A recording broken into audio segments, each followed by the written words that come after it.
I say fuck the man that lives in the sky.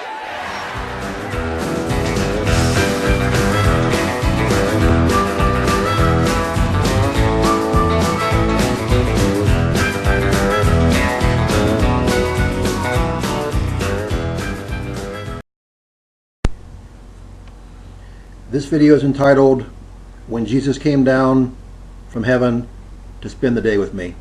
He's a friend of mine. I have a friend in Jesus. Jesus is a friend of mine. Jesus is my friend. Jesus is a friend of mine. He taught me how to pray and how to save my soul.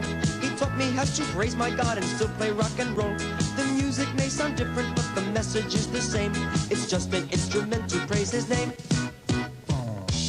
Jesus is a friend of mine. Jesus is my friend. Jesus is a friend of mine. I have a friend in Jesus. Jesus is a friend of mine. Jesus is a friend of mine. Jesus is a friend of mine. Oh, hello, and welcome once again. Crafty here, a.k.a. the Front Row Atheist. Thank you so very much for investing some of your hard-earned, valuable time to tune in. As always, it is my hope that you walk away from this video feeling that it was indeed time well spent. I do have a seat open just for you right here in the front row, so let's dive right in, shall we? So, yeah, got a little crazy starting this video off, but you know, that was all material provided by the not-so-Fagin Christians. So if anyone's crazy here, my friends, you know where to point the finger. Ah, shit. Speaking of the intro, I think it's time to lose the blood-soaked John 3:16 background. Let's see if we can find something a little better here. No. Hey now. But no. Ah, there we go. Oh, yeah. Nice. A pre-battle in a holy war scene. God's little army. I do think the intro is a perfect little appetizer for today's topic, religion. Why again exactly? I think that's a better title than what we originally had. Religion and why it needs to be flushed down the global toilet. Or, of course, as America's favorite racist Archie Bunker would have said, toilet. Right? Yeah, I've been getting into a little All in the Family on YouTube, and you can bet your sweet ass that we'll be featuring some Archie Bunker here in the front row. And, fuck it. Let's do it now. Just a quickie. Archie on why women don't get equal pay. The Bible. And in the Bible it says, God made man in his own image. And he made women after, from a rib. Cheaper cut. Yeah, we're going to have more of that. But as I mentioned in my last video, the Ass Act, check it out if you haven't already, that this here video was supposed to be next up.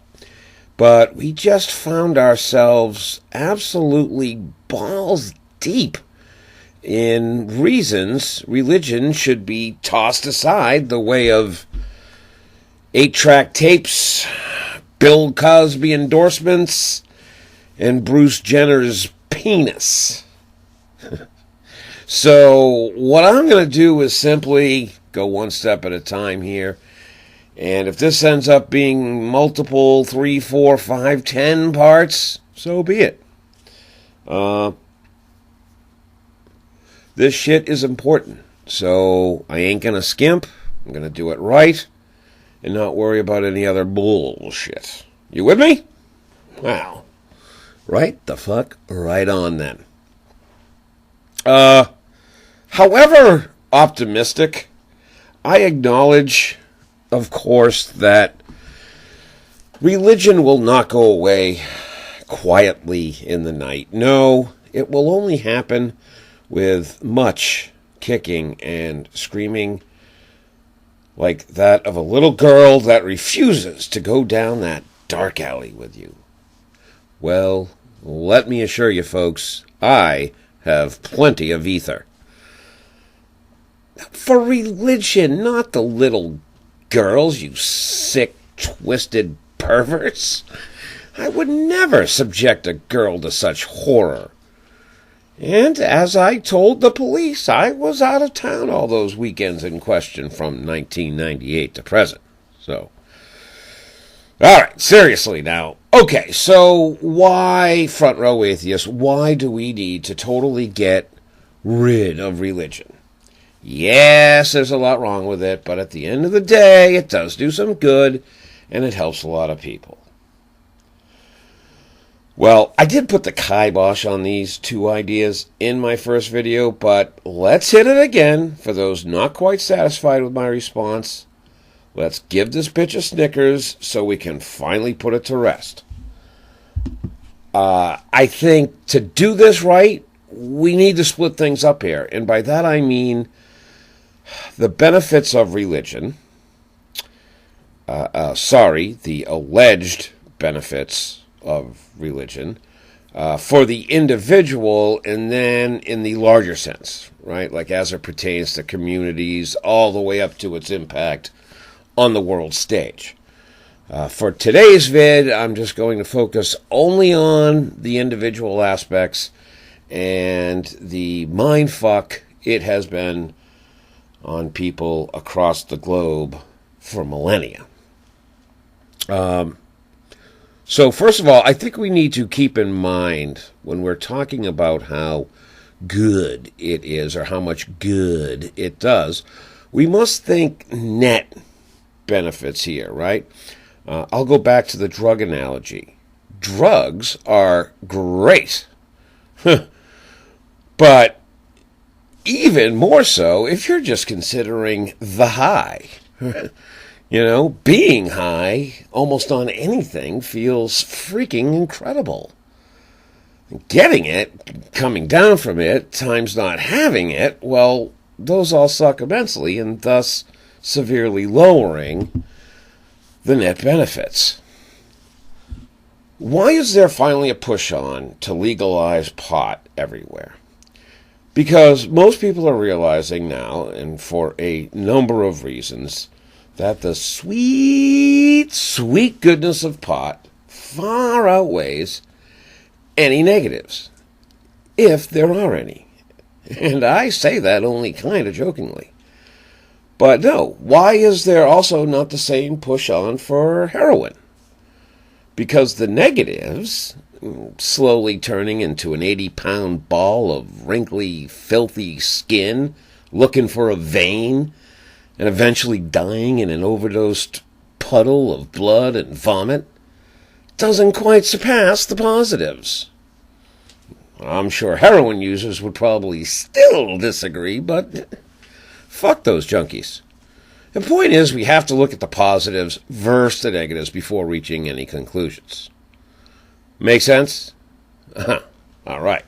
Let's do this thing. You know, hold on a second, because I think I'm going to need a little help here. We are talking the complete and total eradication of religion. This could get ugly. I would like to find someone, maybe with a good moral compass, but not afraid to get his hands dirty, or, yeah, even bloody if the situation arises. You talking to me? Oh, hey, Travis. Travis Bickle, what's up, man? You know, normally, Travis, I would say yes, of course, and be all over giving you this job, but I wasn't talking to you. little joke there. No, but actually, I already spoke to William, and yeah, he's gonna be here like any minute. But next time, though, man, I promise it's all you, babe. Right, sorry, my bad. Won't ever call you babe again. No. Oh, hey, here he comes. So I will call you. Oh yes, yep, my bad again. No, I forgot. No phone, no calls. Gotcha. Well, we'll be in touch. No, absolutely. All right, Travis. Shit, you. That was close. Well, hey, here he is, ladies and gentlemen. Sir William Wallace. Braveheart me. Looking like he's fresh off the field at Stirling, and with that just slayed me a couple dozen Englishmen spring in his step. All right, now let's do this. William, let me just ask you, hey, if you could talk to us, maybe say all the world's religious leaders at once, right? What would you say? That they need to stop at every house on the planet and beg forgiveness for thousands of years of rape, theft, and murder. Oh, that's good. That's good. Yeah, I like that. Nice one. All right, so where was I? All right, right. Yes, looking at how much good religion does and focusing here now at the individual. So, once again, going back to the first video, where I said believing in something that is false, having false hope, simply can never be a good thing. Can one get by this way? Hell yeah. And people obviously have been for thousands of years. But that doesn't make it right. Now, you can ask, how do I know it's false? And that's easy. I'm an atheist, asshole. Of course it's false. Nuff said. Do me a favor. After you watch this, go and YouTube. God spoke to me, or Jesus spoke to me. Try, directly to me, out loud to me. Try it with an angel or Mary, and do it on Google or Bing. The point is, you're going to get thousands, tens of thousands, sometimes hundreds of thousands of hits or results. And now, I'm not talking about these people hearing an inner voice, something that they felt God or Jesus or an angel was telling them.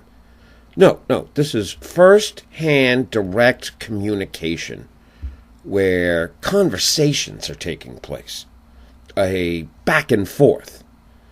Yeah, many are in dreams, but that's even a bigger indictment.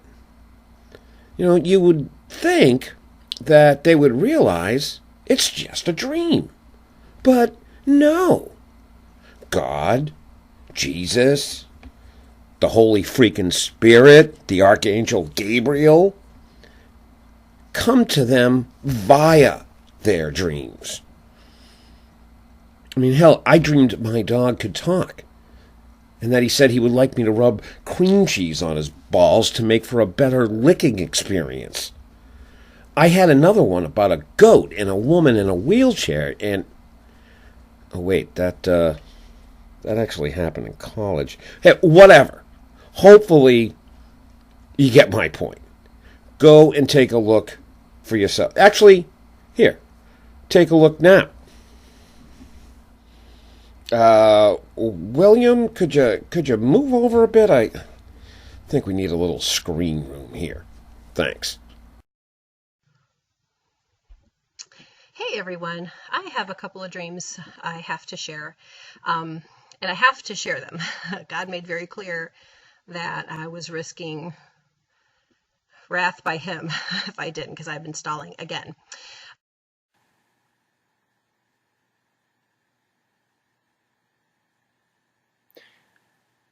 On the 13th of February 2014, Jesus told me, I am coming to judge the world. I felt the Holy Spirit all over me. I knew this dream was from the Lord. I just knew it. It makes you want to fall to your knees and just praise and worship the Lord, because you'll see. I heard the voice of our God. I did. God has spoke to me. I'm no one.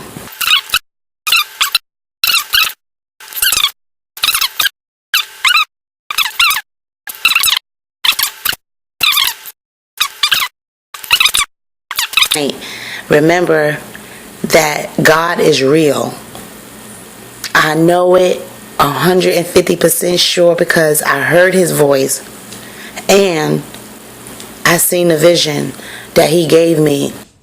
Good afternoon. My name is Charles Cross. I'm a 55-year-old white male from Greenland, Arkansas.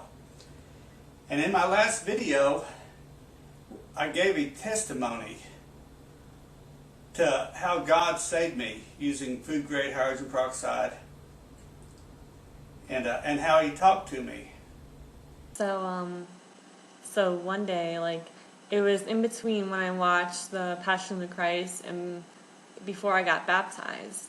And I was actually sitting in class.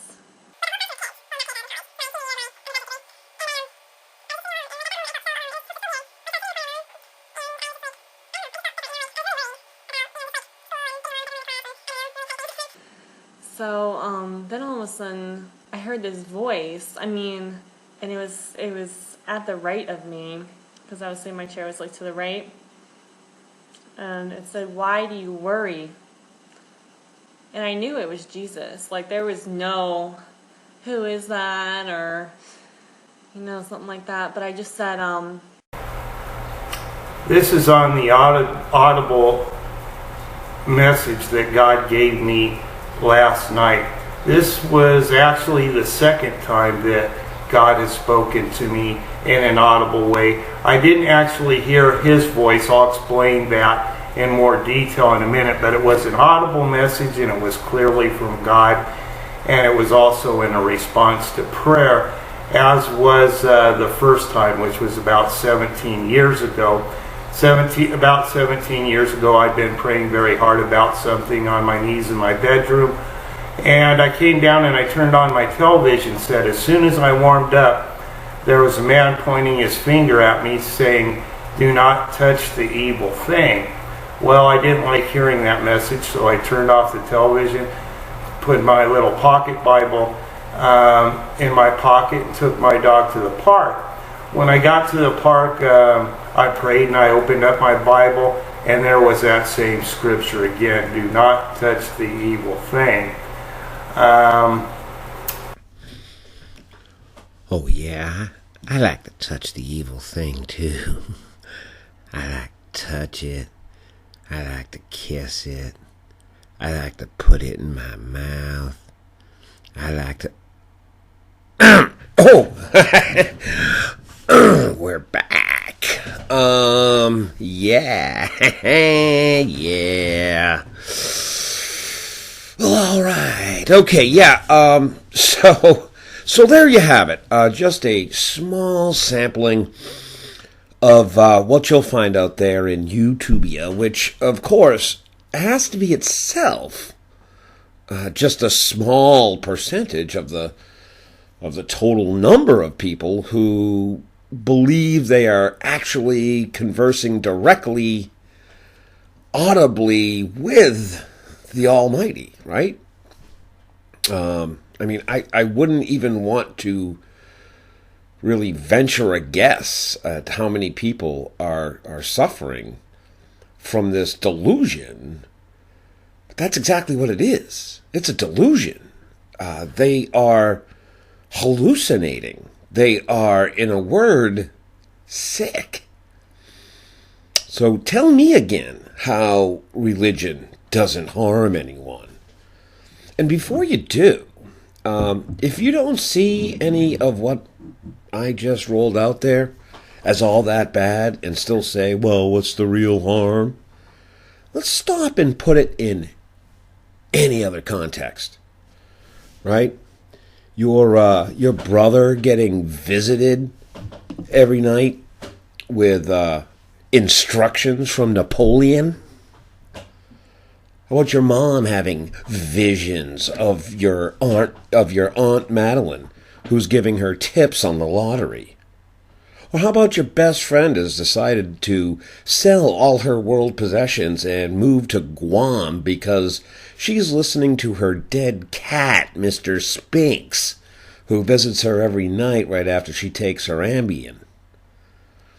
Any one of these, and you couldn't get the Zyprexa filled fast enough. Admit it. But when it's Jesus? Oh, you're so blessed. How wonderful. I mean, it's the same thing with faith in general. Right? Nowhere else would we accept faith as a reason for anything, for any conclusion, or to support any decision. Right? Hey, good news, townspeople. Joe here said he read in an old book once how to build a bridge. So we will have a new one soon enough, and I might say, well under budget. Or how about this one? You walk into your bank with a large cash deposit. I'd like to deposit this $10,000, please. Sure, no problem. Just leave it on the table over there, and we'll get to it in a little bit. On the table? In a little bit? Are you fucking insane? Oh, now, just have faith in us, sir. After all, we are the first bank of Christ. Not banking with us is a sin. No, nowhere else do we have or accept faith as any kind of reason or explanation for anything. And nowhere else do we allow people to talk to imaginary people except with the supernatural sky skipper is concerned. And it's outrageous. All right, so I see I'm rubbing right up to, almost 25 minutes here. And like Miley Cyrus and, well, shit, actually, almost anything that's on the friggin' stage with her. Huh? That crazy chick will grind anything. But, no, knowing you Americans like I do tells me that I'm probably 20 minutes over your attention span. So, I tell you what I'm going to do. I've already said, I think when I started this video off, that the reasons for ridding the world of religion and the gods they advertise runs longer than the list of accidental deaths of people close to the Clinton crime syndicate. You know, accidental suicides, poisonings, train collisions. So what we're going to do is kind of make this a little running series, if you will, till we finish it up. We will, however, be putting out some other goodies the entire time as well. Lots of stuff that we want to get to here in the front row. The so-called sacrifice of one Jesus H. Christ. So overrated.